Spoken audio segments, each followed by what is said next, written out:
안녕하세요. 국어 시간입니다. 잘들 지내셨는지요? 네. 오늘 14강 어떻게 보면 마지막 강좌일 수 있는데요. 열심히 해보도록 하겠습니다. 국어 숙제 하시느라고 아주 그냥 너무 힘드시죠? 네. 저도 마음이 아픕니다. 어떻게 할 방도가 없어요. 왜냐면, 이렇게 동영상을 찍잖아요.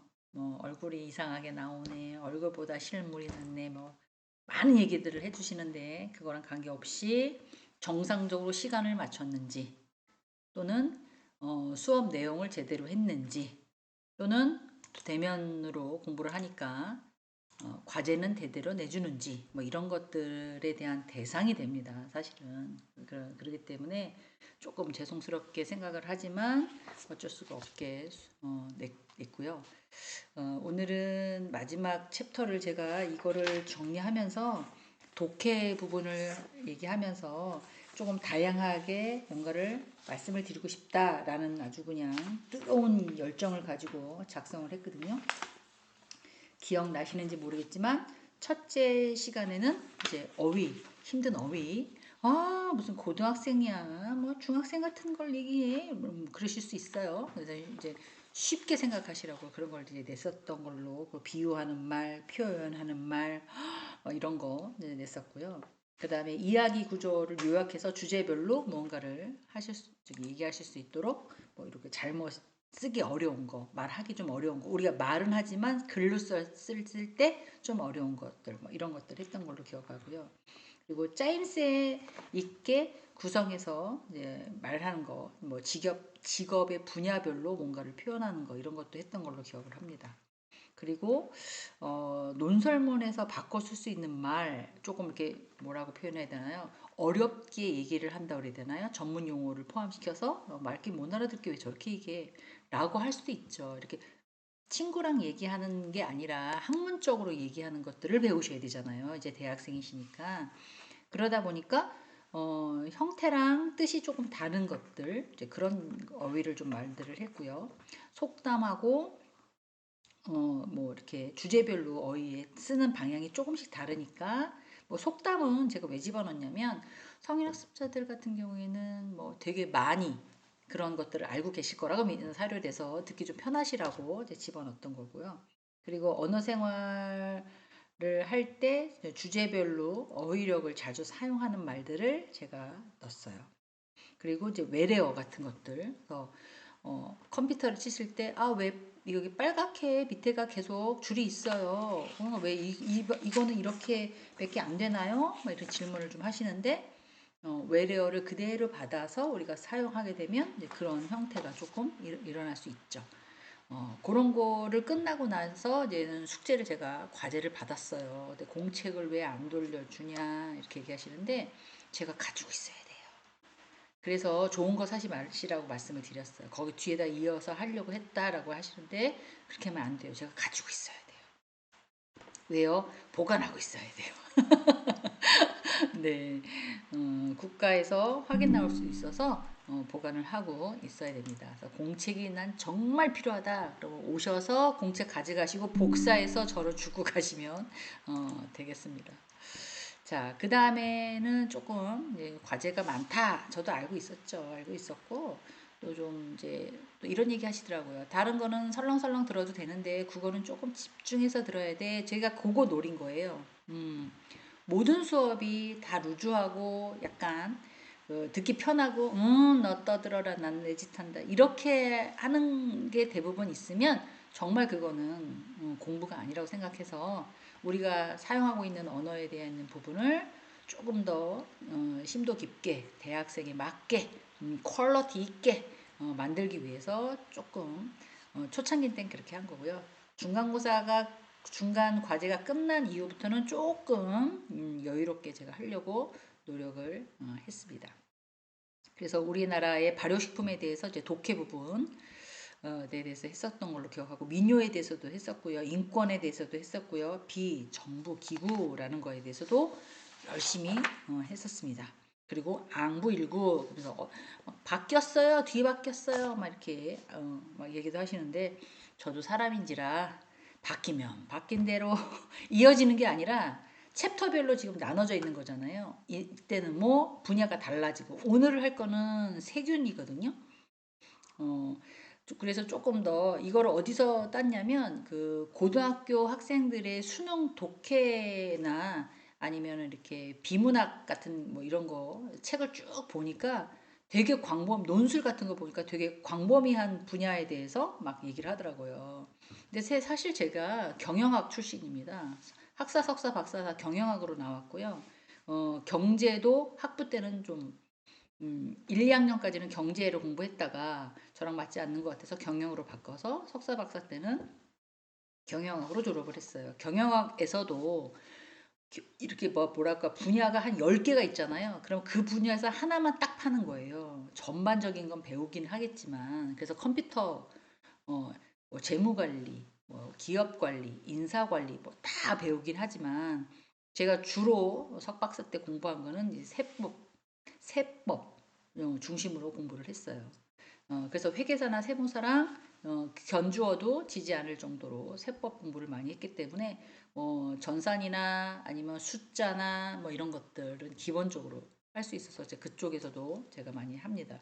그러다 보니까 오늘 해야 되는 이런 세균, 의과개혁 계통에 있는 용어들을 너무 어렵게 제가 모르겠는 거야, 제가. 너무 어렵더라고요. 그래서 뭐 아유 교수님이 모르는데 학생인 우리가 어떻게 알겠어요? 뭐 이렇게 얘기하시지 마시고 우리 서로 같이 알아가요.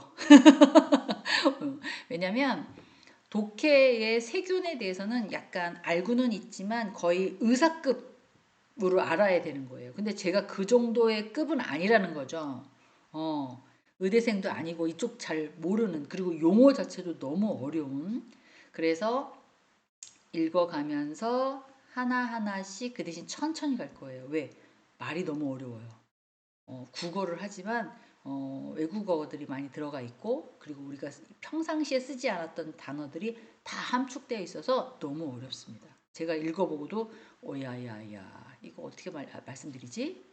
이렇게 천천히 읽어보겠습니다. 자 시작합니다. 세균에 대해서 독해편 세균역은 또는 박테리아라고 부르죠. 우리가 알고 있는 건 세균역보다는 박테리아 이렇게 많이 매스컴에서도 아니면 뭐 대중적으로도 아니면 사람들하고도 그렇게 얘기를 했을 거예요. 이 박테리아는 막성 세포 기관이 존재하지 않는 어떤 막이 있나 봐요. 제가 들여다보진 않았어요. 존재하지 않는 대부분의 원핵 생물을 포함하고 있는 단세포 생물에 대한 분류이다. 오화 원핵 생물. 제가 알고 있는 이 원핵 생물은 아까 말씀드린 것처럼 세균역에 막이 이렇게 포장되어 있는 게 있고요. 막이 없는 게 있어요. 막이 이렇게 포장되어 있는 걸 진핵세포라고 하고요. 제가 알고 있는 상식으로는 막이 없는 거를 원핵세포라고 합니다. 그거를 세균역 다른 말로 또 뭐라고 했던 것 같은데 기억이 안 나요. 뭐 하여간 그렇게 얘기를 하고 있죠. 그래서 단세포 사람들이 아유 제 세포가 뭐 왜 우리 학생 시절에 아유 이제 뭐 깜빡깜빡 잊어버려. 이 세대가리 어른들은 그렇게 얘기하시고 좀 젊은 사람들은 단세포 아무 생각이 없어 뇌가 없어 생각 좀 해라 뭐 이렇게 얘기하잖아요. 그럴 때 제가 과학 시간에 배워서 생각했던 거예요. 단세포 생물이라고 되어 있죠. 근데 이거는 미생물학자인 칼 우드라는 사람이 1990년에 모든 생물의 분류의 단계의 최상위인 역이라는 이 역이 한자가 나오잖아요. 좀 크게 해볼까요? 네, 알고 계시는지 모르겠지만 지경역자입니다. 지경역. 이 지경역이 뭐냐면 땅속 줄기를 지경역이라고 얘기를 해요. 그리고 옆에 있는 것은 도메인이라고 얘기하는데 요새 도메인이라고 얘기하면 뭘까요? 주소 같은 거죠. 회사 도메인이 어떻게 되죠? 이렇게 얘기를 하죠. 그러면 뭐야? 니네 회사 인터넷 주소는 뭐야? 이렇게 얘기를 하는 거예요. 근데 원래 이 도메인의 그 영어로 써져 있는 도메인이 한글어로 번역을 한다면 뭐 영토, 분야, 어떤 영역, 어디서부터 어디까지의 바운드리 뭐 이런 거랑 거의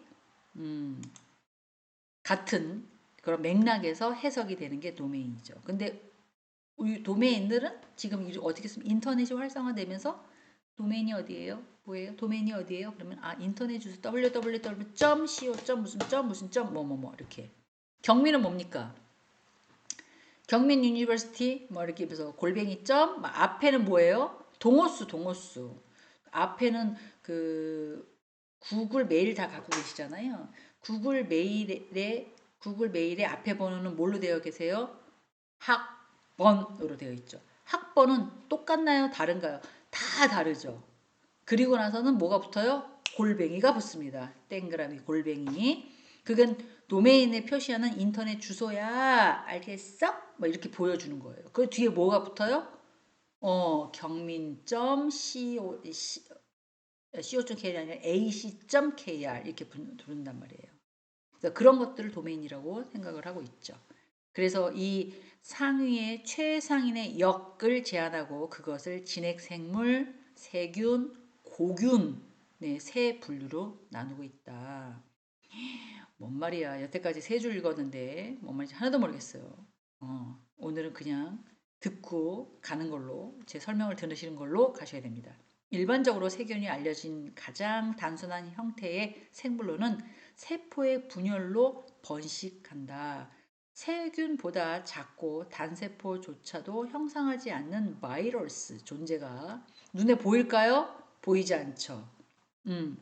더러운 걸로 막 뭘 하다가 얼굴 만지고 여기 뭐가 들어갔나 봐. 손 안 닦고 눈 만졌더니 뭐가 누가 난 것 같아. 바이러스 들어갔나 봐. 세균 들어갔나 봐. 우리 막 이러잖아요. 그런 것들 얘기하죠. 그래서 생물과 무생물의 특징이 모두 갖고 있는 반생물로 취급이 되며 이것은 생물로 인정해야 할 것인가에 대한 문제는 학자들마다 약간 의견이 갈라진다. 자기 생각 얘기를 하기 때문에요. 왜냐면 이 바이러스가 동물도 있고요, 식물도 있고요, 세균도 있고요, 다 다르기 때문에 어떻다. 왜 뉴스에 보면 조류독감 이렇게 막 돌아다니고 막 이러잖아요. 그리고 뭐 이렇게 방역 같은 거 하고 그리고 우리 엊그저께 2년 전, 2, 3년 전에 뭐 코로나 바이러스 때문에 난리 버겁고 막 뿌리는 세균부터 시작해서 뭐 마스크 끼고 막 이랬잖아요. 다 세균 때문에 그러는 거잖아요. 그래서 면역 세포가 약한 사람들은 많이 아팠고 그렇지 않은 사람 저도 막 시작하자마자 아팠어요. 저 목이 막 붓고요. 기침을 막 거의 폐병 환장처럼 하고요. 혼자 막 누워가지고 끙끙 앓았어요. 그런데도 영상으로 막 회의하자고 막 이러셔가지고 내가 뭐 그렇게 대단한 사람인데 영상으로 지금 얼굴이 산발이고요. 화장도 안 해서 얼굴이 뭐 거지 같은데 화장해도 거지 같은데 화장 안 해서 더 거지 같아요. 그냥 목소리만 하시죠. 막 이랬던 걸로 기억을 합니다. 그리고 나서 3일 끙끙 앓더니 또 좀 괜찮아졌어요. 하여간 이런 바이러스가 어떻게 보면 생물과 무생물의 특징을 모두 갖고 있기 때문에 반생물로 취급한다. 이것은 생물로 인정해야 할 것인가에 대한 문제는 학자마다 좀 다르다라고 얘기를 여기까지 읽었습니다. 생물의 구분짓는 특징 가운데 하나는 외부의 도움 없이 자신이 가진 효소를 이용해서 핵산을 번역할 수도 있는가 하는 것인데 바이러스는 수주에 세포를 감염하지 않는 상태에서는 일체의 생명의 활동이 불가능하다. 이런 거 설명을 쫙 들어야 되는데 두 줄 읽고 뭔 말인지 하나도 모르겠어요. 다만 알파 프로테오 박테리아 강의 클라미디아와 리카차 목 세균은 바이러스처럼 숙주세포나 세균의 배양 접시 밖으로는 생존할 수 없는 의존적인 형태를 띠는데 그럼에도 불구하고 이들은 중간체 정도를 취급하는 생물로 분류되고 있다. 우와우.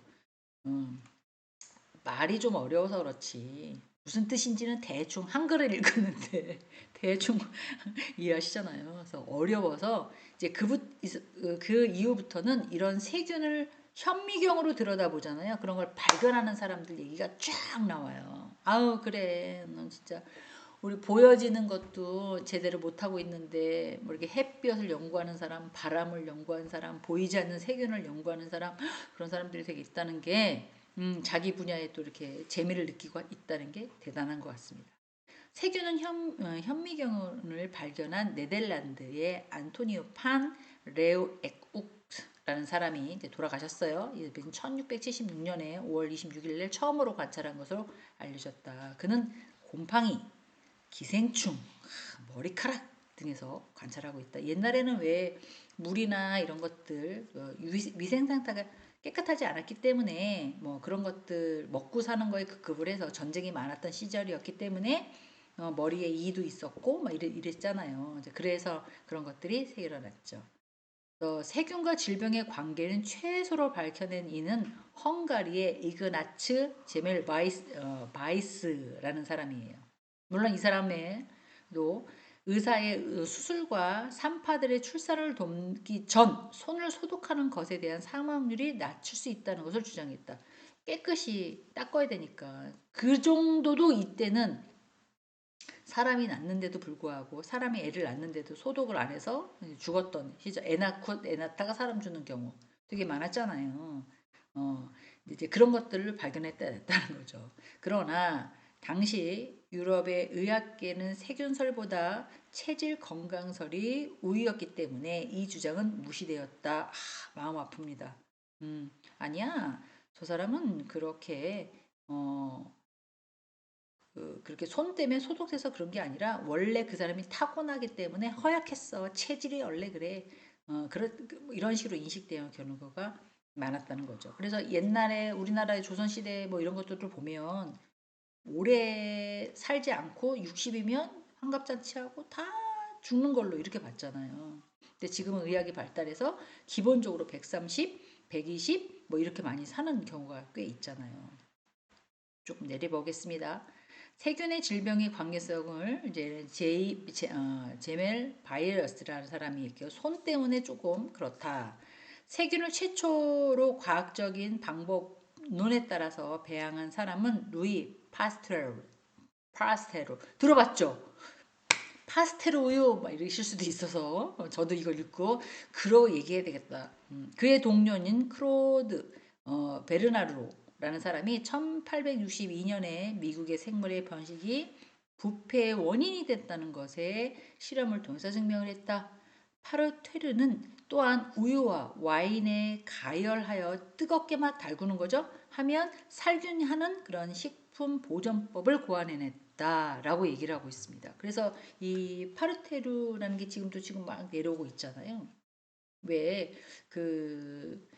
뭐 이렇게 또 좀 약간 좀 이상한 얘기하면 그런데 뭐 동물이 썩거나 사람이 시신이 하면 거기서 자동적으로 뭐 이렇게 구데기도 생겨나고 막 이러잖아요. 이제 그런 부패에서 과학자들이 이거를 찾아보니까 시간을 추정할 수 있잖아요. 언제부터 언제까지 돌아가시면 이런 현상이 일어난다. 이 사람은 몇 년 된 것 같다. 이 사람은 몇 시간 된 것 같다. 이 사람은 몇 주 된 것 같다. 이런 거 발견해내잖아요. 과학수사 연구에서는. 이런 거에 원인이 돼서 이제 식품도 그렇고 인간도 그렇고 이렇게 보존법을 고안해냈죠. 자, 루이 파르테르의 세균설은 지지한 독일의 로베르트 코흐라는 사람이 간염된 동물의 피를 다른 동물에게 주입하는 실험을 통해 세균이 병리의 원인이 됨을 재확인하였으며 이로써 본격적인 세균학의 문이 쫙 열렸다.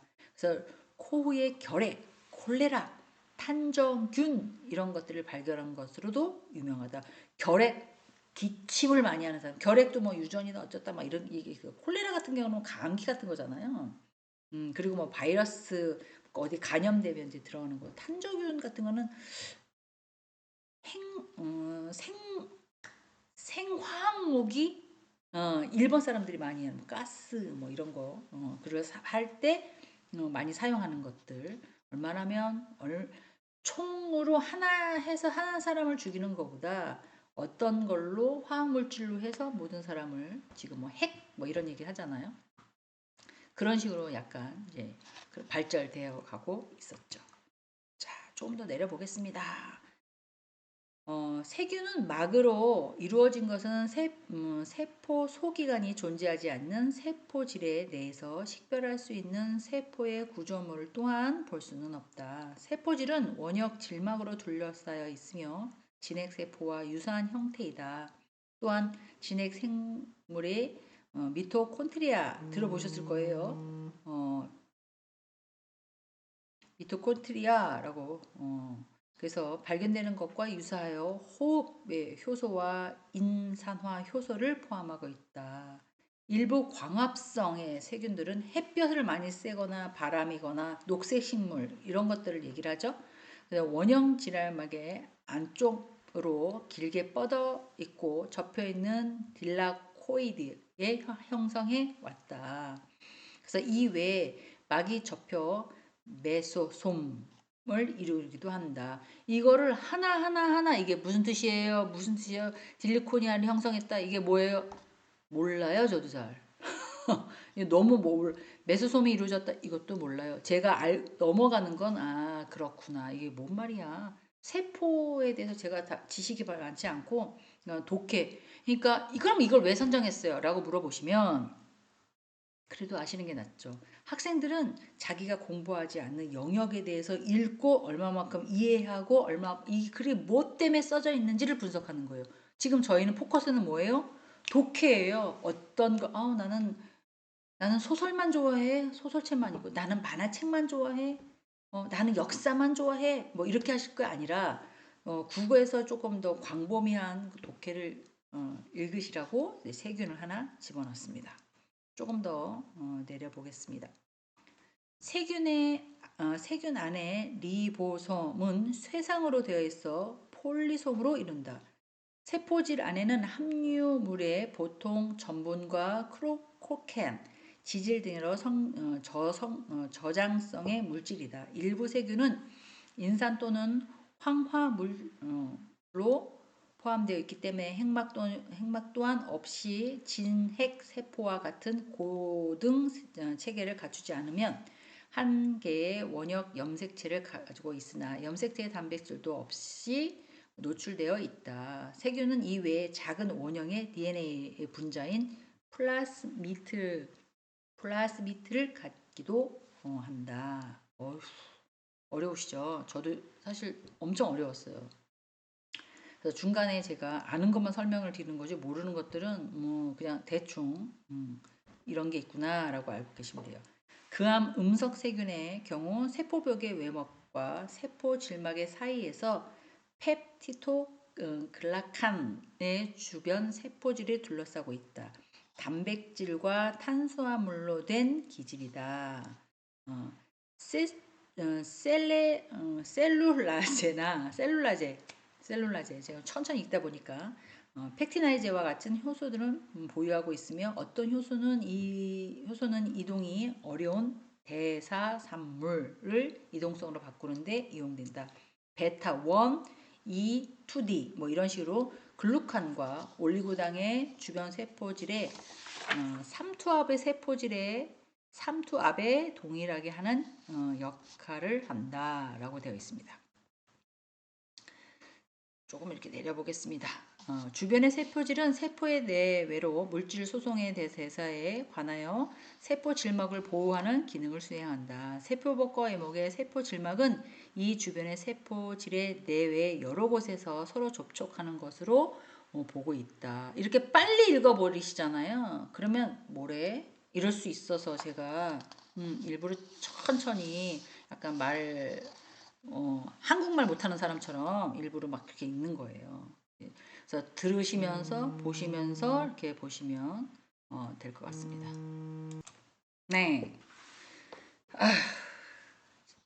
그래서 이제 계속 읽어보겠습니다. 세표복 안에는 세포질이 둘러싸고 있으며 두께는 8mm. 너무 얇은 거죠. M자가 뭐 M님이 빠져가지고 이게 뭐지? 뭐 이러실 수 있는데 mm 아주 작은 거예요. 얇은 막으로 되어 있대요. 인지질과 단백질. 인지질을 들어보셨어요? 단백질은 우리가 엄청 많이 들어봤는데 약간의 타당체라고 얘기를 해서 구성이 되어 있다고 합니다. 그다음에 소수성의 층과 친수성을 층으로 구성되어 있고 소수성의 층은 지방산, 친수성, 층은 글로세로로 구성되어 있다. 세포 질막은 발음하기도 어렵습니다. 시토크롬으로 산화효소, 탈수 소화효소, 그리고 ATP 효소. 요거는 ATP 효소는 제가 알고 있는 상식으로 나머지는 다 그냥 그렇다 진짜 전기화학 에너지라고 저는 배웠거든요. 가장 풍부한 단백질 중에 하나이다 라고 해서 다른 건 다 적인데 단백질 합성 요소 지금 단백질에 대해서 다 얘기를 하고 있어요. 그리고 나서는 펄미에이트라고 해서 펄미에이트라는 원래 뜻이 뭐 그 세균의 막의 그 결합성 이렇게 표현을 하거든요. 그래서 예를 들면 그 우리 피가 이렇게 돌 때도 막 피가 혈관을 통해서 막 돌아다니잖아요. 그럼 누가 움직여요? 그냥 자동적으로 돌아가는 거잖아요. 그래서 사람은 이렇게 서 있는 사람들이니까 직립보행이잖아요. 그러면 몸이 막 쏠리고 다리도 붓고 그러면 어떻게 하라고 그래요? 누워서 다리를 올려라. 왜? 피가 거꾸로 돌게. 그런 얘기 하잖아요. 마찬가지로 이 펄미에틴은 세균막의 결합성의 운반체 이렇게 움직일 수 있는 단백질, 세포를 펄미에이트라고 얘기합니다. 다른 것들은 세포 질막의 시토크롬, 산화효소, 탈수 소화효소, ATP 효소 이런 것들은 다 한글로 이렇게 바꿔서 어떻게 썼는데 이 펄미에이트는 뭐라고 표현하기가 어려웠나 봐요. 그래서 이렇게 영어로 적어 놓으셨네요. 이런 에너지 생산 및 물질 생산에 필요한 다양한 효소 및 전자 운반체를 가지고 있다라고 되어 있습니다. 세포 질망의 합성에 핵물질에 분비하여 고등생물의 세포는 미토콘드리아 들어보셨을 거라고 생각합니다. 이 정도는 대신에 호흡 기능을 수행한다. 또 세포 질막의 편모 기저의 부지에 모터 단백질에 있어서 편모를 회전시킨다. 아이고 뭔 말이에요. 한국말인데 못 알아듣겠어요. 라고 하시는 분이 많을 것 같아요. 저도 읽어보고 엄청 어렵구나 이렇게 생각을 했습니다. 세포 질막의 표면에 다단백질의 기주와 기생자 사이에서 인식작용해서 중요한 역할을 한다. 세포 질막이 파괴되면 세포질에 누수되어 세균이 죽게 된다. 라고 되어 있네요. 네. 아, 녹음하고 있는데 계속 전화 와가지고 지금 중간에 끊겨가지고 저도 좀 애매모호합니다. 지금 여러분들은 동영상을 듣고 계시기 때문에 잘 모르시지만 제가 죽겠습니다. 지금. 자, 계속 가겠습니다. 세포벽 안쪽에서 세포질을 둘러싸고 있으며 8mm라고 읽었죠. 자, 그 다음에 쭉 내려와서 파이토프라이마스, 피토로프라이마트 이게 지질 중막에서 세포 질막의 이름인 것 같아요. 이렇게 세포 질막으로 쌓여 있다. 이런 이름을 만든 것들은 제가 알고 있는 상식으로는 이런 것들을 연구한 사람의 이름들이 다 들어가기 때문에 이렇게 조금 더 헷갈립니다. 파이토프라이스마라는 지질막에 대부분의 인지질질, 당질질, 중성지질 이들이 있는데 예를 들어서 감귤 오갈병 아시나요 혹시? 제가 알고 있는 상식으로는 벼나 볼이나 무 이런 것들에 바이러스가 침입을 하면 잎이 이상하게 막 이렇게 꺾어지는 그런 거예요. 근데 그런 것들을 이제 우리가 먹으면 내가 면역력이 너무 괜찮아. 그러면 뭐 없어지는 거고. 근데 막 이상하게 뭐 어디가 뭐 이상하게 됐다는 둥 뭐가 손가락이 이상하게 됐다 막 이런 거 있잖아요. 원인도 모르고 생기는 것들. 이런 것들을 얘기를 합니다. 감귤의 오갈병 뭐 이런 것들이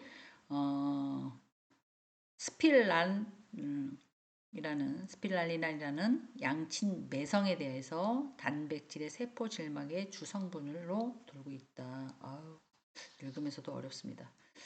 자, 쭉쭉 가겠습니다. 편모라는 것은 가늘고 긴 실의 모양의 털로 세균의 운동기관이다. 플라젤린 단백질의 11가닥에 모여서 만들어지고 직경은 12에서 19mm 이고 길이는 균체의 수배에 이른다. 편모는 세포 질막의 안쪽에 지저 부위에서 만들어져 있기 때문에 세포 질막과 세포벽을 뚫고 자라게 된다. 기저 부위는 두 개의 고리류가 되어 있고 이 골 옆에는 단백질이 있어서 편모를 회전시킨다. 그리고 세균에 충격을 주면 세포 편모가 쉽게 균체가 떨어져서 운동성을 잃게 되지만 편모는 다시 자라날 수 있다. 편모의 수는 편모의 균체에 부착된 위치는 세균을 분리하는 데 중요한 열쇠가 되며 편모 단백질 균체는 0, 제로 항원이고 독립 항원은 H 항원으로 H 항원으로 작용한다. 편모의 수는 배열에 따라서 세균을 분리하는데 무모균, 단모균, 양모균, 총모균, 주모균으로 분리하는데 무모균이란 말 그대로 편모가 존재하지 않는 균으로 단모균은 편모가 하나만 존재하는 균이고 양모균은 양쪽에 하나 또는 두 개 이상의 편모가 존재하는 균이고 총모균은 한쪽 끝에 두 개 이상의 편모가 존재하는 균이고 주모균은 균체의 주의 전체를 둘러싸고 있는 균. 우리가 잘 알고 있는 살모넬라균, 주모균의 한 종류이다. 아이고, 인생을 살면서 우리가 균에 대해서 또 이렇게 읽을 거라는 거는 생각을 못했죠. 선모라고 되어 있습니다. 균체의 표면에 있어서 표면보다는 훨씬은 짧고 길이는 0.5, 이건 보이지도 않아요. 가는 실의 모양이다. 편모와 달리 운동성에 영향을 주지 않는다. 필린이라는 입상 단백질로 구성되어 있기 때문에 길이나 기능이 다른 몇 종류의 선모가 공존한다. 액체 배양할 때 세균의 액체 면에서 떠나 세균만을 형성되어 있는 역할을 하며 박테리오파지의 수용체를 역할도 한다. 또한 기생충의 세균의 기주에 부착할 수 있게 해주는 역할도 있다. 세균의 사이에서 유성 생식의 과정에서 접합이 이루어지는 플라스미스 DNA를 전달하는 통로로 이용될 때 이 선모를 특히 선모라고 부른다. 이 선모의 유무에 따라서 병원성의 세균의 역할을 해낸다. 임질균의 경우 선모가 유전적으로 없는 경우에는 질병을 일으키지 못한다. 아이고 참 쉽지 않습니다. 우리 몸에는 아주 좋은 균과 좋지 않은 균 여러 개가 있지요. 그게 다 공존해야 된다고 저도 배웠습니다. 자, 대부분의 세균들은 포자들이 생성하지 않는 일부들이 식품 중 양치식물과 이끼류, 곰팡이처럼 포자를 생성한다. 세균이 생성하는 포자는 균체 외부에 생성되는 외생 포자의 균체 안에서 생성되는 내생 포자가 있다. 외생 포자는 균체 외부에 무수히 많이 생긴다. 번식의 기능을 주로 한다. 내생 포자는 아포라고 부르며 세균의 종류에 따라서 세균의 정당치 못한 환경에서도 내성이 강하고 두꺼운 포자막을 가진 내생포자를 형성시킨다. 내생포자는 탈수된 세포로서 모든 대사 활동이 중지되고 세포 성분의 휴면 상태로 들어가 있다. 모든 세균이 이러한 능력을 가진 것은 아니며 이러한 형성의 능력은 세균을 분리하는 데 중요한 특징이 된다. 그럼 그람 양성의 세균이 내생포자에 만들어 보듈리룸 파생풍 아시죠? 파상품 괜찮습니다. 그런 것들의 세균이 유명하다. 왜 쇠 만지거나 아니면 꼭 이상한 거 만지면 생겨나는 것들. 그래서 우리 한번 이렇게 기본적으로 애기 태어나면 제가 생각이 안 나는데 1차 접촉 2차 접촉 3개월에 6개월에 12살에 19살에 그리고 이제 나이가 되면 파생품 이런 것도 맞지만 또 이렇게 바이러스 걸리지 않게 폐렴, 결핵 그다음에 그 아픈 거 뭐죠? 그 대상포진 이런 거 맞잖아요. 그 예방 접종 그걸 맞는다고 해서 안 걸리는 건 아니지만 그래도 이런 거에 대해서 예방하기 위해서 맞는 거잖아요. 이런 것 때문에 이렇게 만들어 놓으신 분들이 있어서 그나마 다행입니다. 폴리는 미라고 해도 좋고 베타라고 해도 좋고 하이드록시 부티레이트라고도 부릅니다. 또는 글리코센, 대부분 글리코센이라고 많이 부르는 걸로 제가 기억이 나요. 그다음에 과립체의 복립체 형태로 세포질 내에서 관찰되는 경우가 있는데 이들은 세균의 내포질에 저장물질로 알려져 있으며 영양이 부족한 환경 조건에서 탄소원이나 에너지 자원을 이용하는 것으로 보인다. 여기 보면 PHB라고 얘기하잖아요. P가 폴리케미컬의 약자예요. 혹시 바이오 프랙티스 들어보셨어요? 저기 되게 많이 나오는데 선전에. 케미컬, 그다음에 H는 홀, 구덩이, 구멍 이런 뜻이고요. 그다음에 벌링에서 불타는, 갈망하는 그거의 약자예요. 그래서 PHB라고 얘기를 하는데 3%, 이 PHB는 3%, 여기 보면은 수탄블럭이라고 있거든요. 수탄블럭, 지질의 염색체 중에 하나라고 생각하시면 돼요. 그게 뭔데요? 나도 잘 몰라요. 예를 들면 PHB는 광의의 홀의 버닝이라고 해서 어떤 물질의 분자의 레벨의 에너지 상태에서 광의에 작용해서 나타나는 그런 변화의 현상이라고 제가 배웠어요. 예를 들면 이게 지금 정상적인 지식이 없다 보니까 이게 맞는 예인지도 잘 모르겠습니다. 저온의 하에 조사하면 색이나 상태가 확 변하는 거.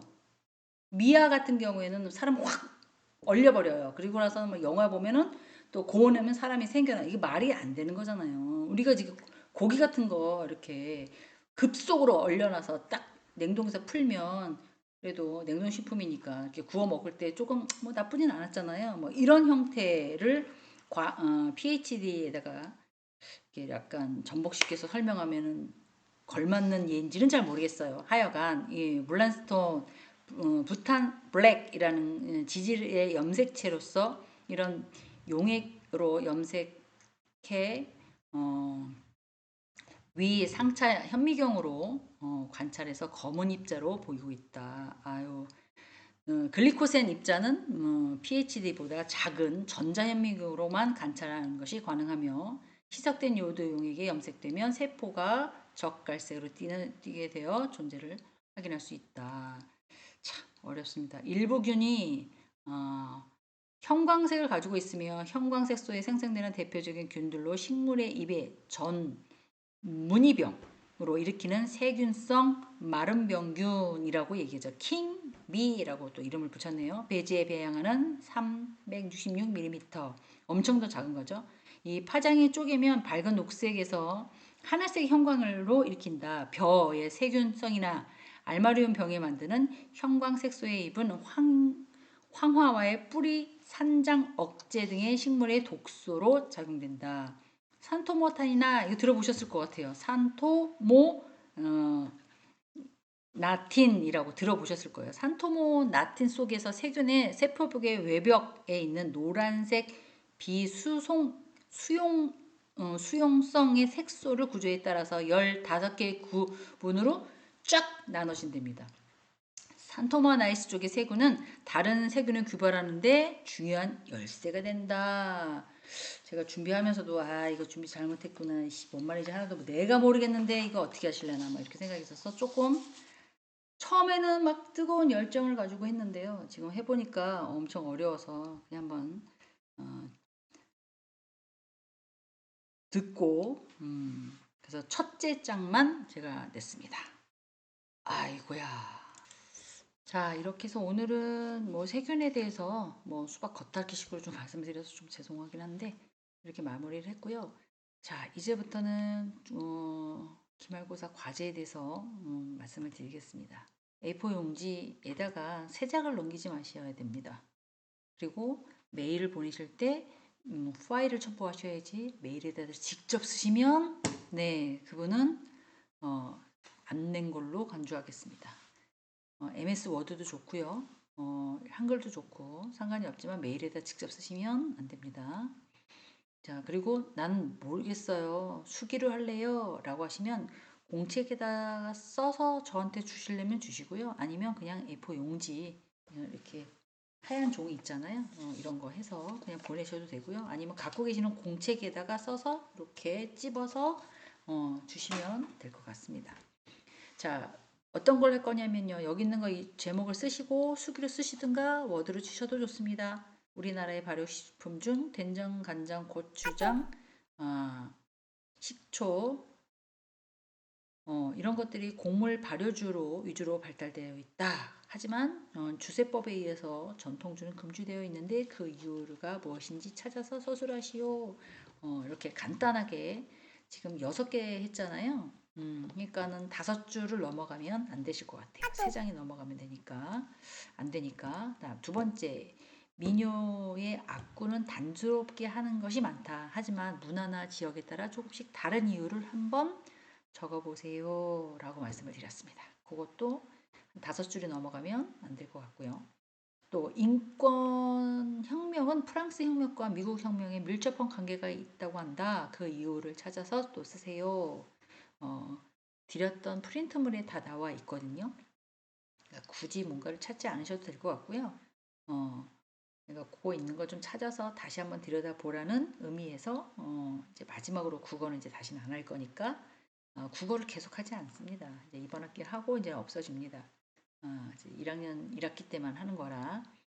그래서 다시 한번 자료를 좀 들여다보시기 위해서 말씀을 드린 거예요. 그리고 우리나라의 비정부기관의 예를 들고 우리나라의 비정부기는 거기 프린터에 되어 있지는 않은데요. 우리나라의 비정부기관이 가만 뭐가 있나 찾아보셔서 활동하는 거나 그 비정부 기관의 사상, 어떤 목적을 가지고 이런 정부 기관을 만들었는지 그런 걸 한번 적어 보시면 좋을 것 같아요.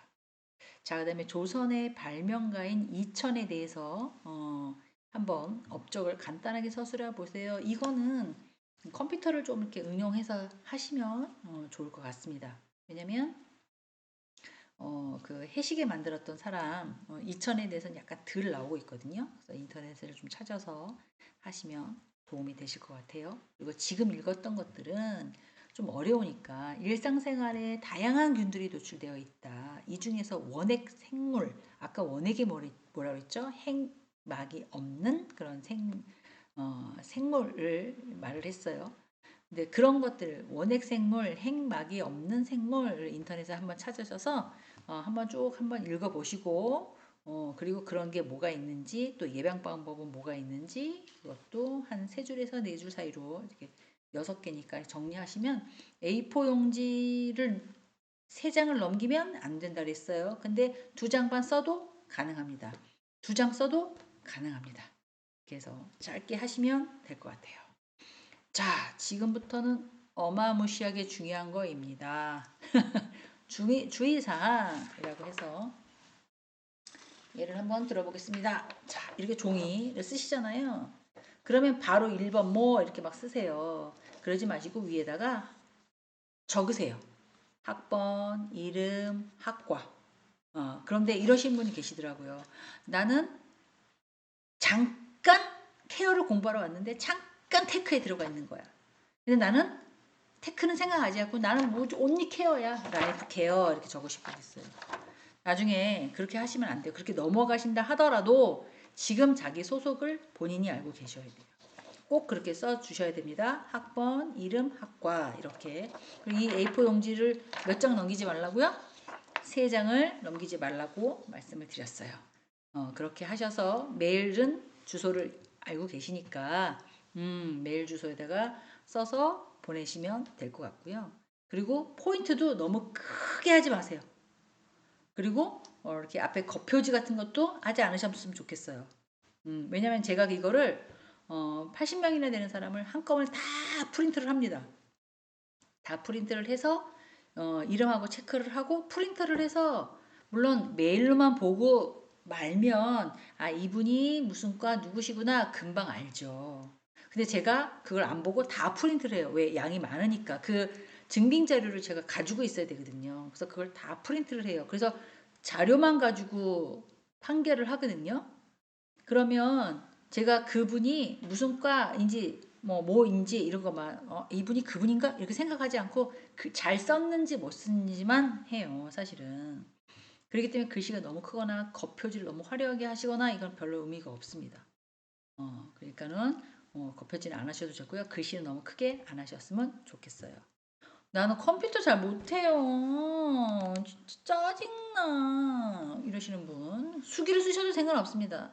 수기를 쓰실 때도 네 여기다가 학번 이름 쓰시고 이렇게 종이에다가 작성하시면 될 것 같아요. 아 수기를 쓰려니까 세 장이 넘어가요. 그러니까 많이 쓰지 마세요. 그러니까 세 장에 넘기면 안 되니까 많이 쓰지 마세요. 그렇게 해서 언제까지? 6월 13일 5시까지 수기를 쓰시는 분은 라이프 서비스과 학과 사무실 예쁘게 생긴 그 김동민 조교님이 계십니다. 그분한테 땅 제출하시면 될 것 같아요. 요번에는 왜 그냥 빡빡하게 기간도 짧아요? 네, 기간이 짧아요. 왜냐면 중간고사, 기말고사 쫙 모여가지고 평가를 해서 제가 입력을 다 해야 돼요. 근데 A라는 사람 중간고사 몇 점, B라는 사람 몇 점 이렇게 하는 게 아니고 한 사람을 두고 잠깐만요. 성함이 자 여기 보면 학회장입니다. 딱 김정수 학회장님이네. 학회장님에 대해서 출석을 먼저 쫙 보고요. 그리고 나서 제가 챕터별로 막 과제를 내드렸잖아요. 그걸 제 나름대로 지금 역량개발이기 때문에 분석을 해요. 이 사람에 대한 어휘력은 어디까지인가. 한 거 갖고 한 4개. 그리고 한 개 갖고 3개. 한 개 갖고 5개. 이런 식으로 제가, 그러니까 김정수라는 사람의 성적을 주기 위해서는 5번 내지는 6번 평가하게끔 그렇게 되어 있어요. 왜요? 프로그램을 그렇게 만들어 놨어요. 누가요? 저희 학교가요. 그거 누가 했나? 내가 했나 모르겠는데 하여간 그렇게 하라고 교육부에서 나와서 그 사람이 나는 중간고사, 기말고사만 써서 냈는데 뭔 놈의 평가가 이렇게 많아요? 라고 하시면 안 되고요. 그렇게 하게끔 다양하게 점수를 주게끔 그러면 예를 들어서 이게 만약 100점 만점이잖아요. 그러면 30점, 30점, 30점, 20점 이렇게 나눠서 20점은 출석 제대로 들으셨는지 안 들으셨는지 시간 안에 조금 지각하셨어? 그럼 이 사람은 20점 잘 못 드려. 18점, 19점 이렇게 드리는 거고요. 30점, 30점, 30점 이렇게 나누는 거는 이 30점 안에 저희 같은 경우는 어휘, 독해, 뭐 이렇게 나눠져 있잖아요. 뭐 그런 거 제대로 쓰셨는지 안 쓰셨는지, 제대로 이해하셨는지, 독해를 내 거 그대로 베끼셨는지, 아니면 그냥 끌고 와서 보셨는지, 뭐 이렇게 읽어보면 알죠. 제가 냈기 때문에 제가 충분히 알 수 있거든요. 그렇게 해서 뭐 서술로 좀 바뀌어가지고 뭐 이렇게 하셨는지 아이고 인터넷에서 따갖고 오셨군요. 제가 아까 카피킬러도 보여드렸어요. 카피킬러도 돌리면 제가 쓴 거랑 상충하게끔 나온다는 거. 그래서 이렇게 그런 거를 구분해서 그러니까 한 사람 갖고 5개에서 8개를 평가를 하기 때문에 이 사람하고 나하고 친하니까 더 드려야지 이렇게 할 수가 없어요. 어떤 사람에 대해서는 이게 너무 잘 써갖고 오셨어. 그럼 거기에 10점. 어떤 분은 이게 좀 부족해. 이건 5점. 어떤 분은 이 부분에 너무 잘 쓰셨어. 이거는 10점. 어떤 분은 4점. 이렇게 드리기 때문에 그걸 전산으로 엑셀로 합산을 해서 쫙 점수 주는 것 엄청 예민합니다. 사실. 다른 교수님들도 다 그래요. 그래서 기말고사 때는 중간고사보다 교수님들이 밤을 새요. 한 3일이나 이틀 가도 다 못 끝내요. 저 지금 동영상 수업이 많기 때문에 이틀 안에 못 끝냅니다. 그래서 하나 여기 좀 훌로 하고 좀 쉬었다가 그 다음에 훌로 하고 쉬었다가 뭐 이렇게 해서 일주일에서 보름 정도 걸려요. 이거 입력하는데 시스템 만지는데 그래서 조금 뻑뻑합니다. 그래서 6월 13일 5시까지 땀 들어와야 돼요. 뭐가? 과제가. 그렇지 않으면 하기가 어렵습니다. 제가 국어 시간에 들어가서 뭐라고 하면 저희가 등급이 있다고 그랬어요. 4개 등급이라고. 4개 등급 안에는 반드시 드릴 거니까 그래도 이왕이면 잘 받고 싶어요. 그쵸? 사람이라는 게 다 그렇죠. 단계가 1, 2, 3, 4가 있으면 1번 하고 싶지 누가 다 4번 하고 싶겠어요. 4번도 너무 땡큐 벨이지만 그렇지만 어떻게요? 제가 나눠드리는 게 아니라 나누라고 하니까. 근데 뭘 나눌 거냐고요. 안녕하세요. 국어 선생님 이렇게 얘기 한 번이라도 더 인사하신 분한테 제가 점수를 더 드려요. 아, 저분은 나 보고 아는 체도 안 했어. 두고 봐, 너. 가만 안 둘 거야. 막 이래요? 그럴 수 없잖아요. 그죠? 그러니까는 서류만 가지고 판단할 수밖에 없습니다. 저희는. 그래서 조금 뭔가를 작성하시고 그럴 때 되게 성의 있게 뭔가를 작성해 주시면 좋을 것 같아요. 아이고 이놈은 국어 정말 스트레스 받는다고 막 이러시는 분도 계시는데 언제 우리가 인생을 살면서 이런 국어를 해보겠어요. 지금 오늘 한 거 이거 뭐야 이거 세균 손 그냥 깨끗이 닦고 목간 열심히 하고 머리 예쁘게 빗고 다니면 되지. 그죠? 학교에 대학에 오셨으니까 이런 것도 배운다라고 인지하시면 좋을 것 같아요. 하여간 한 학기 동안 너무너무너무 고생하셨고요. 다음 학기 때는 제가 이제 동영상을 또 찍을지 대면으로 어떤 수업을 할지 잘 캘리 수업은 못할 것 같고요. 테크 수업 뭔가를 만드는 건 못할 것 같고요. 사회복지 수업은 할 것 같습니다. 인문사회 계열이니까. 그거는 뭐 할 수 있을 컴퓨터 수업도 가능합니다. 그리고 교양 수업은 제가 또 다 할 거고요. 그리고 또 제가 음식을 만들거나 뭐 뷰티를 하거나 뭐 이런 것들은 또 제가 갖고 있는 어떤 역량력에서 조금 벗어나는 것들은 다 할 수가 없고요. 인문사회 계열에 해당되는 것들은 다 할 수가 있거든요. 그래서 어디에 제가 포함이 될지는 잘 모르겠어요. 그러니까 뭐 아우 난 진짜 싫어 막 이러시면 뭐 안 들으시면 뭐 아는 거고 그래도 되게 후하게 점수를 줬다 들을만해라고 하면 또 뭐 수강하시면 되고 자유롭게 하시면 됩니다. 하여간 국어 들으시느라고 너무 고생하셨고요. 또 숙제 과제 하시느라고 너무 고생하셨고요. 네, 그러니까 최선을 다해서 해갖고 오시면 저희가 또 자료도 갖고 있고 점수를 또 최대한 올려서 드리겠습니다. 네, 하여간 감사했고 또 다음 학기에 즐겁고 건강한 모습으로 만나 뵙기를 기원합니다. 수고하셨습니다. 감사합니다. 큰절. 네, 수고하셨습니다.